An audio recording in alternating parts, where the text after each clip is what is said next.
Hello, good morning, and welcome. Thank you so much for being here today with us. My name is Sam Roberts. I'm the Strategic Communications Manager for the Housing Assessment Resource Tools Project, and we're very excited to welcome you here today for the launch of the BC HNR Calculator. I want to start off today with a land acknowledgement. We are joining you here, and we are hosting this webinar from the stolen territories of the Musqueam in what is now called UBC in Vancouver. Indigenous people are disproportionately impacted by housing inequality as a direct result of colonial violence. And so we encourage you to consider where you live, work, and play, and how the land stewarded by Indigenous folks longer than written history plays an important role in your work, your life, and in your communities. And you'll see in the chat, you can check out where your land is. I'm sure many of you are familiar with the land on which you live, work, and play, but it's always good to take a look. I want to get started briefly with some housekeeping. So this webinar and the launch of the tool is actually very short. We'll only take about 15 or 20 minutes to go over the calculator, how it works, with the intention that we have ample time for communities to ask questions. Feel free to enter those questions in the Q&A function as you have them. We will be going through the submitted questions after the presentation and any kind of procedural ones as we go. If you have any technical issues, please feel free to throw that in there as well, and we'll be monitoring that to support you throughout the webinar. This is also being recorded and will be posted to our website in the next week. And we'll share a link on our social media when the recording is ready. So do keep an eye out for that, and you can forward it on to any colleagues who weren't able to join this morning. So I want to start with just a brief intro for those of you that aren't familiar with HART. The Housing Assessment Resource Tools is a UBC-based research project that was initially funded by CMHC's Housing Supply Challenge. Our research and our work over the last 3 years has focused on finding evidence-based solutions to measuring and addressing housing need across Canada. All of our research, including our housing needs assessment tool, land assessment tool, and property acquisitions tool, among other resources, and the BC HNR Calculator today, are available for free, online, and available to anyone on our website, hart.ubc.ca. We've been working really hard on building the BC HNR Calculator now for many months, and we're excited to share it with you today. So without further ado, I'll introduce you to our Associate Director, who is going to be showing you the tool. Dr. Craig Jones is the Associate Director of the Housing Research Collaborative, including the Housing Assessment Resource Tools Project. Dr. Jones has led the efforts to standardize housing needs reporting, including the development of this calculator. He is an expert in working with census data and has a strong research background in transit-oriented development, displacement, as well as rental housing and evictions. As you can tell, you're in very capable hands today, so I'm going to pass it off to Craig to get us started. Great. Thank you so much, Sam. So yeah, this is going to be a brief technical demonstration of the BC HNR calculator. As Sam mentioned, I'll be speaking for about 20 minutes, and then we'll open up our Q&A. We've learned through our review of the academic literature on housing needs assessments that producing housing needs reports is more art than science. There's no single methodology which stands out to us as international best practice. Housing needs assessment is a general term for the process of measuring housing need, whereas a housing need report is the operationalization of these assessments. In some cases, housing needs reports are used to plan housing production with the potential to set housing supply targets.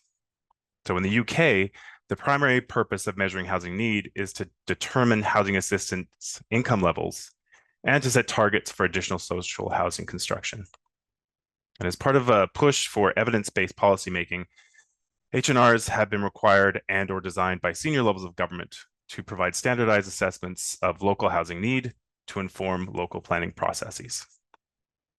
Housing needs reports can act as a critical element of establishing shared definitions, multi-sectoral planning, and target-based agreements between national and local governments. In Canada, there is currently no standardized method among the 3 levels of government to measure housing need. No level of government currently has a universally accepted estimate of Canada's housing deficit. A little over a year ago, HART released the Housing Need Assessment Tool covering all of Canada. We designed our own methodology, which is quite different from that of the HNR calculator. I encourage you to take a look at HART's HNA tool to see what this methodology tells you about your community. Housing needs reports are a lot of work, and we know that all of the routine analysis can be automated, bring up valuable resources for more detailed local analysis. As I'm sure you know, the province has introduced legislation requiring BC local governments to provide interim housing needs reports by January 1st, 2025. So thanks to funding we received from CMHC's Housing Supply Challenge, with a mandate to support housing needs assessments across the country, HART could take on this opportunity to save BC communities time and money. I welcome correction, but I think that the HNR calculator will take care of about 90% of the analysis needed for the interim HNRs, letting you focus on the contextual analysis. And so that contextual analysis for the interim housing needs reports is a statement about the need for housing in close proximity to transportation infrastructure, and a description of the actions taken by the local government to reduce housing needs since receiving the most recent housing needs report. So what I will do is I will share my screen with you. Great. So the HNR calculator generates 20-year and 5-year numbers for the new housing units needed according to provincial guidelines.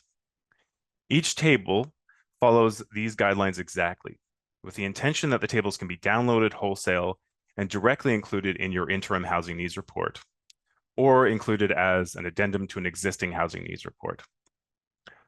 HART has produced this calculator to support communities in British Columbia satisfy provincial requirements. Methodologies for housing needs reports can vary widely, and while HART supports the standardization of methodologies for the purpose of provincial and national reporting, we did not have a role in developing this methodology, nor do we unequivocally endorse it. But that said, I am extremely confident that the numbers provided in the HNR calculator will accurately meet provincial requirements. We collaborated with Liquor Geospatial Consulting in the development of the HNR calculator, and they have just done a fantastic job. For regulatory purposes, I'll note that HART has not received any funding from the province of BC. And if I say anything that doesn't make sense, please ask for clarification in the Q&A. So just as with HART's H&A tool, you can search for your community using the text box or by using the interactive map. So let's look at Prince George. So the map is updated and all of the data below will have updated automatically as well. When in this view, I can click on to the other census subdivisions that are within the Prince George region. Great. So I'm going to assume that most, if not all of you, have read the provincial guidelines and understand the 6 components which comprise the final 20-year and 5-year numbers for new units needed. But I'll do a quick review of those components. Please note that any questions related to explaining the methodological choices should be directed to the province. So the components are: component A, extreme core housing need; B, persons experiencing homelessness; C, suppressed household formation; D, anticipated growth; E, rental vacancy rate adjustment; and F, additional local demand. Okay, so when looking at table 1, you may notice that it does not exactly match the table provided in provincial guidance. So this is due to some formatting challenges when using Python to build tables, but the information provided in tables 1A and 1B are exactly the information in table 1 from provincial guidance. I also have to mention that the total number of households by tenure, which are shown in tables 1A, 1B, and 2, are drawn from the private households data tables in the custom census reports provided by the province in the BC data catalog. I'm getting a bit technical here, but the total number of households in the core housing needs data is actually the total number of households examined for core housing need, which is always smaller than the total number of households. So this is important because we mostly want to be pulling related data for calculations from the same table as much as possible. But in this case, we had to pull the total number of households from a different table, which isn't always best practice, but in actuality, this makes very little difference. Still, I wanted to let you know that we did this. All right. So tables 1A, 1B, and 2 calculate the number of new units needed to address extreme core housing need. You'll notice that in table 2, the number of new units goes to 2 decimal places. So of course you can't have less than a whole housing unit, but we did this according to provincial guidance that there should be no rounding of any numbers of housing units until the final step, where we sum all 6 of the components to the nearest whole number. And so even though we are displaying housing units to 2 decimal places, the underlying number has no decimal place limit. Table 3 calculates the number of new units needed to address people experiencing homelessness, according to the 2021 report on homelessness. Tables 4A, 4B, 5, 6, 7, and 8 show all of the calculations to arrive at the number of units needed to address suppressed household formation. So according to provincial guidance, suppressed household formation addresses those households that were unable to form between 2006 and the present due to a constrained housing environment. So this applies to young people having difficulty affording to move out of their parents' house or having to move in with roommates more often than they might want to. In table 8, I'll point out that totals for any given age group that result in a number less than 0 will automatically default to 0. And the reason for this is explained in provincial guidance. Table 9 shows the 2021 number of households from the census and the 2041 household projections from BC Stats for the relevant regional district for the census subdivision in question. So this would be for the region in which Prince George is located, yes. And it converts the projected growth into a regional growth rate. Table 10 calculates the average of BC Stats local household growth projections and the regional growth rate to arrive at the number of new units needed for anticipated household growth. Now, for electoral areas, the regional growth rate is applied directly to the number of households in 2021, but we'll discuss that more later. Note that these numbers are updated with BC Stats' most recent household projections from Friday, July 12th, 2024. Should these numbers be updated again, it is fairly straightforward for us to feed them into the HNR calculator. Table 11 calculates the number of new units needed to bring the local rental vacancy rate up to a target vacancy rate of 3%. Please note that when a census subdivision has a local vacancy rate above 3%, the number of new units needed will always be 0. And in census subdivisions where a vacancy rate is unavailable, the local vacancy rate defaults to the provincial vacancy rate of 1.4% in October of 2021.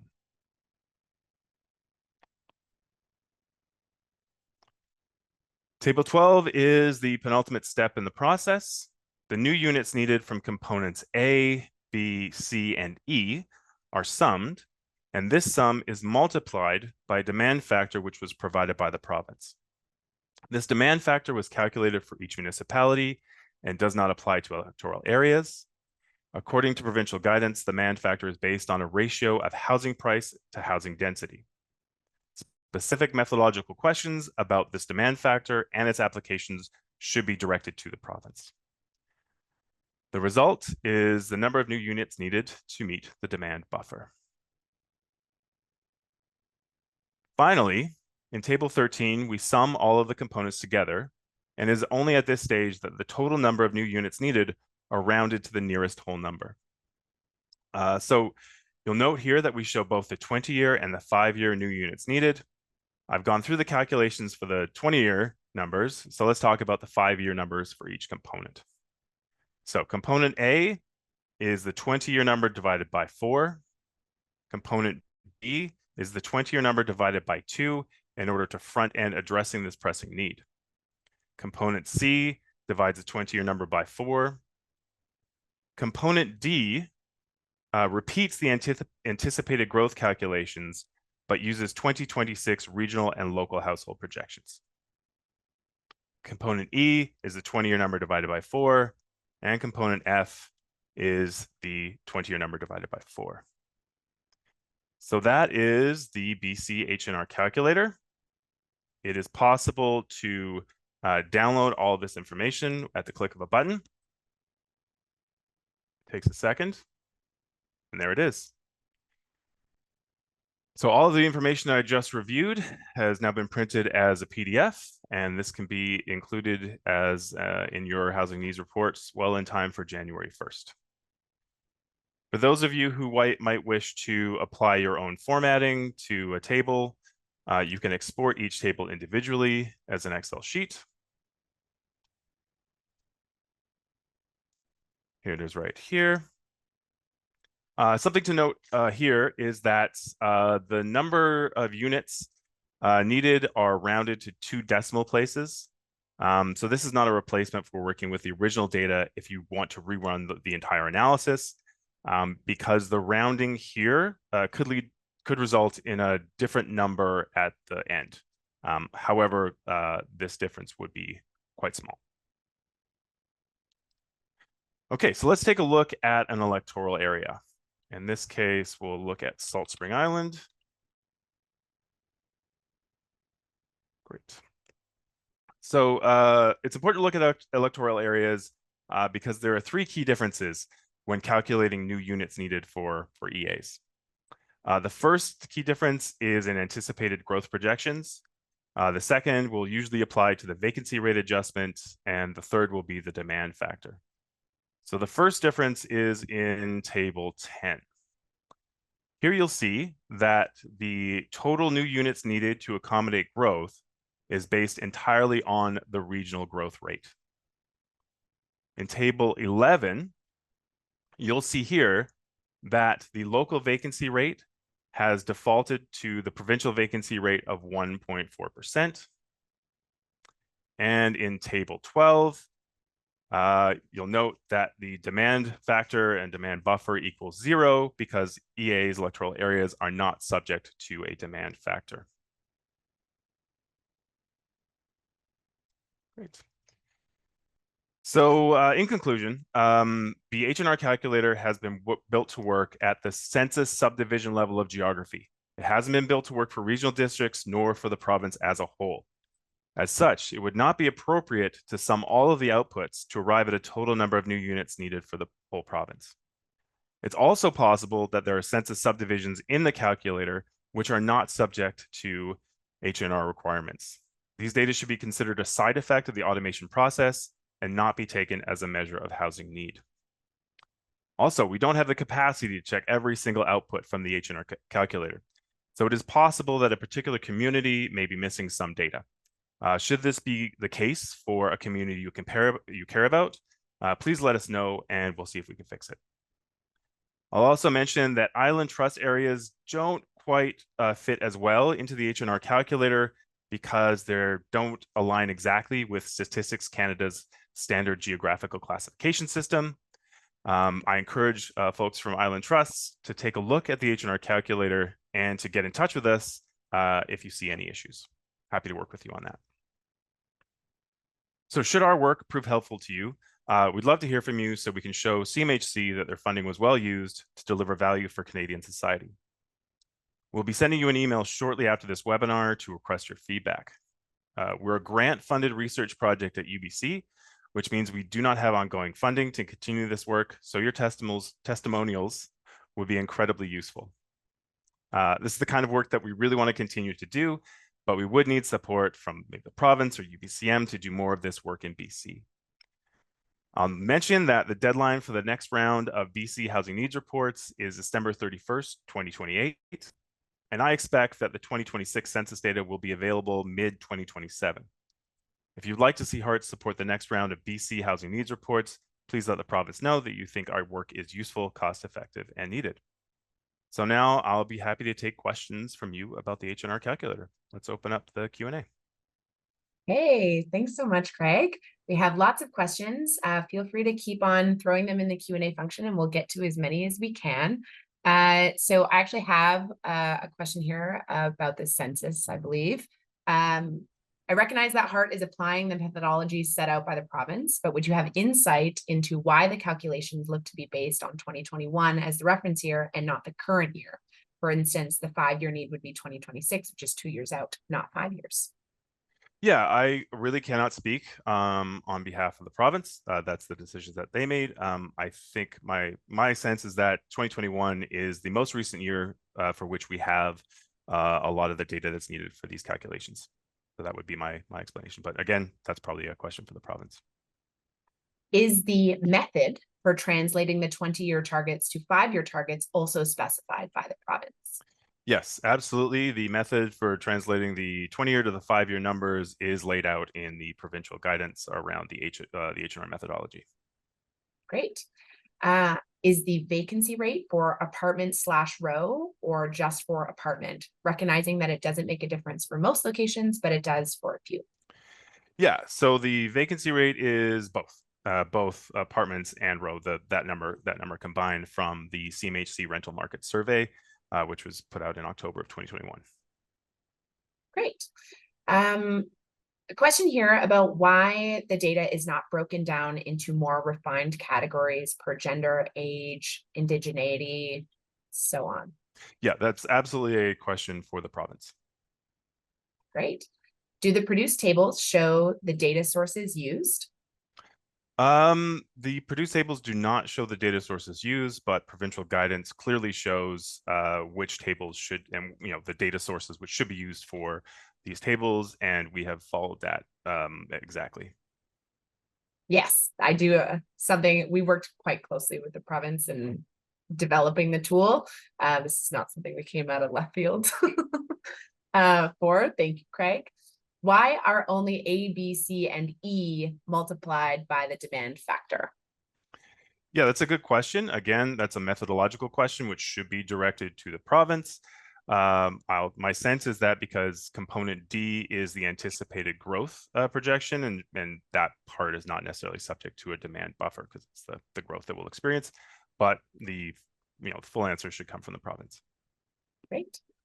When municipalities are trying to address affordability and household size, what guidance can this HNR provide? So the HNR calculator and the interim report is strictly about number of units needed, and there's no disaggregation in that way. Yeah, so this is again a methodological question that should be directed to the province. I might also just add that if you are interested in learning more about household sizes or anything related to more specific data for your community, our housing needs assessment tool, which is also already on our website, does go into household size, and you can look at that data for 2021 and make a lot of inferences there. So I encourage you to check that one out. That's an excellent point, Sam. Thank you. Is there documentation detailing your methodology, assumptions, etc.? So all of our methodology, assumptions, etc., is in the provincial guidance, the technical document around that methodology, which is linked to on the HNR calculator, but is also available through the province's website. We have followed that methodology and those assumptions to the letter. Great. The definitions of homelessness in the IDP project are different from federal ones. How do we reconcile the differences? Any thoughts? That is a question which is best addressed to the province. The number of people experiencing homelessness, that number comes from the 2021 report on homelessness, which has data available at the census division level. And so we worked according to the methodology which was provided by the province.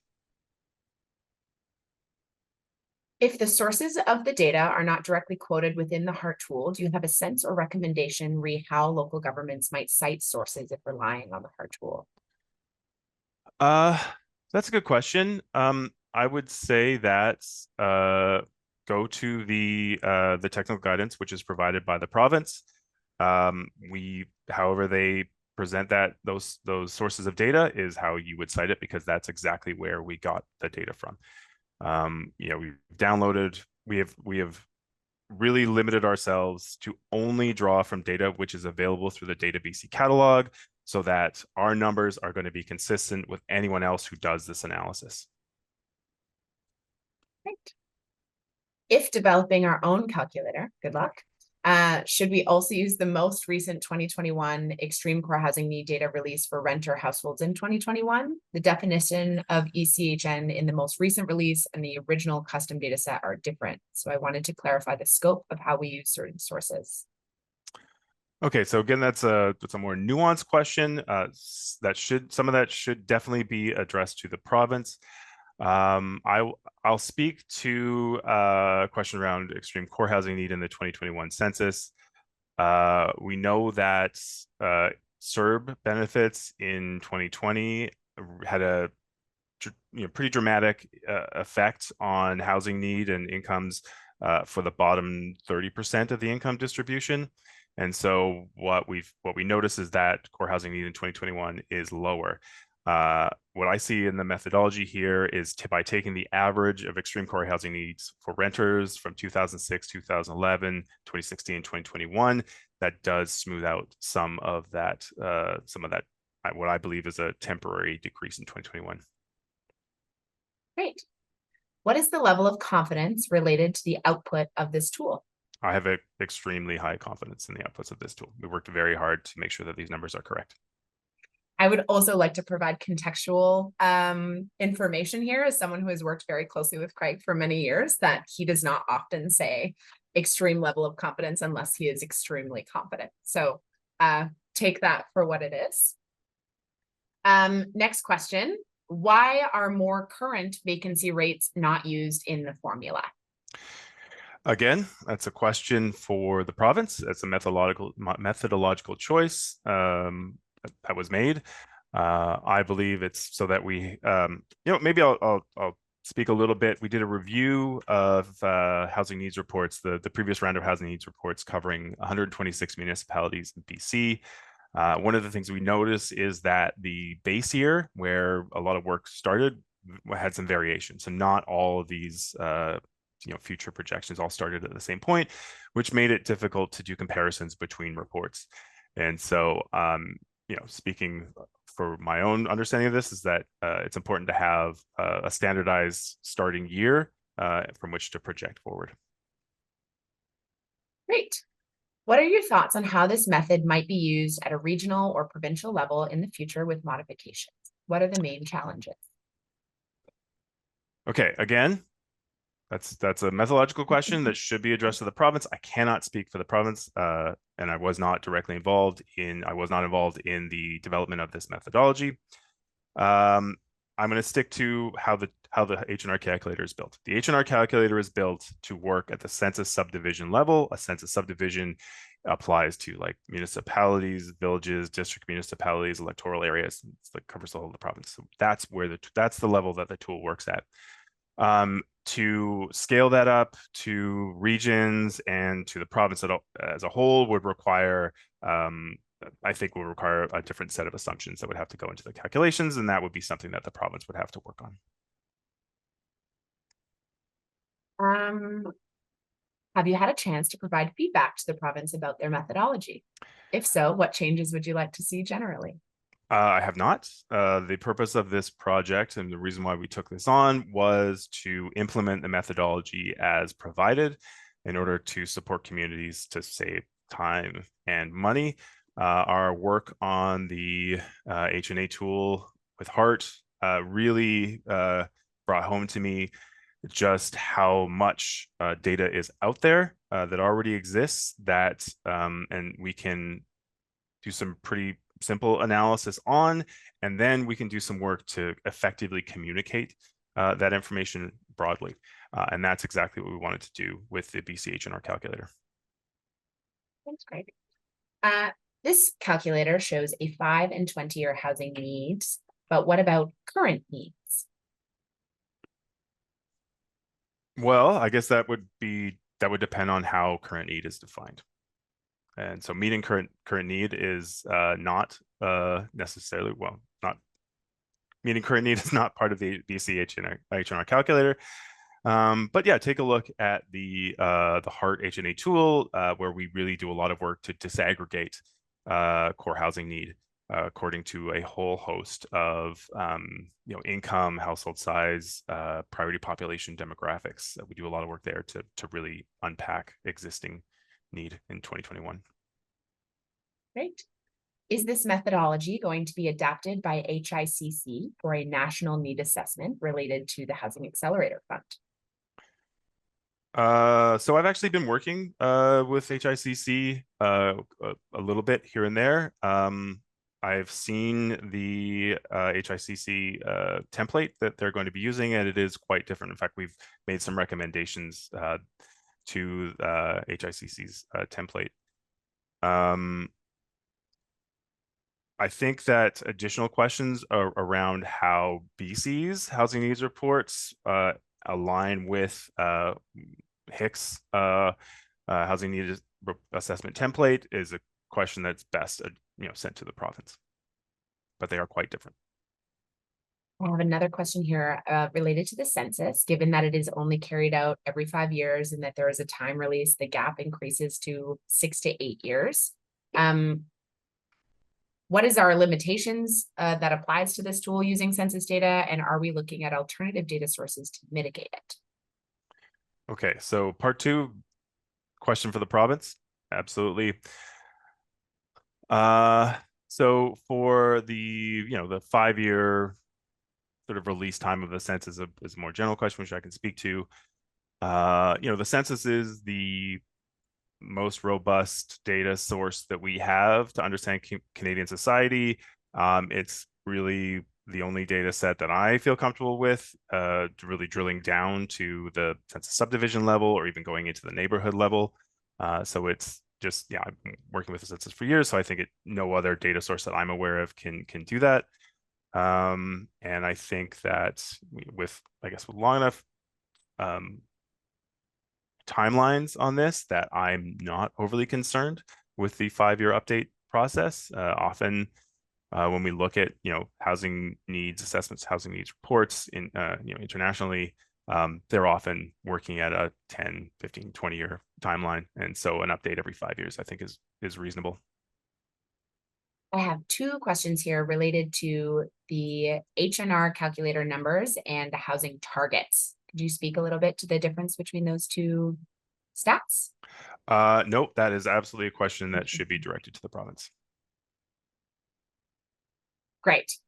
Will you be looking at the differences between initial HNR findings from the initial reports versus the standardized 2024 HNR methodology? Any thoughts on the differences beyond the timeframes? No, we will not be looking at those differences. That's not sort of within our mandate to do that. I have seen some language out there. I'm drawing a blank as exactly where I saw it, where it might be worth considering the difference between the number of units needed between the previous round of housing needs reports and this updated methodology. But again, that is within the province's wheelhouse to provide information on. And so a lot of folks, I want to make note that you may have questions for the province. I'm going to throw in here the email that you can direct a lot of those questions to. As Craig's kind of indicated, this is something that we produced just to help you out. We unfortunately, we're not contracted by the province to do this. We were not directed by them to do it. This is something that we've really just done in the hopes of supporting you do your work easier, faster, better. And so it looks like I have a couple more questions here, Craig, before we let everyone go. One more question about thinking about the need of accessible housing for people with disabilities and seniors, which I imagine is similar to our question before about going into more granularity. We do on our HNA tool online go into folks with disabilities and households with disabilities and seniors. And so if you are looking into more specific numbers for your community for the purposes of establishing housing need, I would encourage you to take a look at our HNA tool, as it does go a lot deeper into a lot of these more specific demographics than the HNR calculator. And that is, again, kind of per provincial guidelines. Yeah, and I can also add to that the segregation we provide on core housing need is for people experiencing daily activity limitations. It's not it's not an exact match for disability, but it is a decent proxy. I'll also mention that we've been doing some work with the Human Rights Commission and the Office of the Federal Housing Advocate to take a look at some of the differences around housing experience and condition for people who identify with a disability versus those who do not. That reports have identified that when we take a look at the incidence of core housing need and unaffordability and all these variables, they are consistently higher for people with disabilities than those without. And that difference is particularly pronounced amongst renters with a disability. Does the HART analysis include primary rental market, or is it just owned and secondary rental market? So the renter households that are in the HART HNA tool includes both renters in the secondary and primary rental market. Unfortunately, the census does not differentiate between those two markets, and so it includes both. Great. Unless anyone else has any other questions. Oh, another one coming more in. Get them in before we finish up, everyone. While defining the definition of affordability, is the 30% benchmark sufficient, or residual income methodology? Has that been taken into account? Yeah, that's very much outside of the bounds of this particular webinar to talk about how we define affordability. I would say that is a question that can be directed to the province or conducted during another conversation. And I'll take this as the last question. When working on our interim housing needs report, what is the best way to credit the use of this tool or reference it? That's a great question. Thank you so much for asking that. When you export the PDF, we'll have a banner which has HART's logo and Liquid Geospatial's logo on the bottom, so you can include that there, or just say, we made use of HART's HNR Calculator. That would be great. Thank you. Amazing. Thanks so much, Craig, for all of that amazing information, overview, and all of your gracious answers to the many questions. I want to thank everyone here for all of your attention and for your thoughtful questions. As Craig mentioned, we will be sending you an email following the event with a short survey about your use of the HNA tool, the HNR calculator. We really appreciate your feedback as it helps us show the value of this type of research and work to our funders. For any questions that you may have about the province, about the HNR requirement or guidelines, they've provided some resources for reference, and I've thrown that email in the chat. I'm also pleased to share that our HNR calculator is now live on our website. So you can check that out through the link in the chat. If you have any other questions or anything while you're working with the calculator, please don't hesitate to get in touch. It's very easy to reach us through our website. And we really look forward to hearing about how all of this work has impacted your community, and hopefully it makes your jobs a little bit easier. Thank you all again so much for joining us today, and I hope you have a lovely afternoon. Bye, everyone.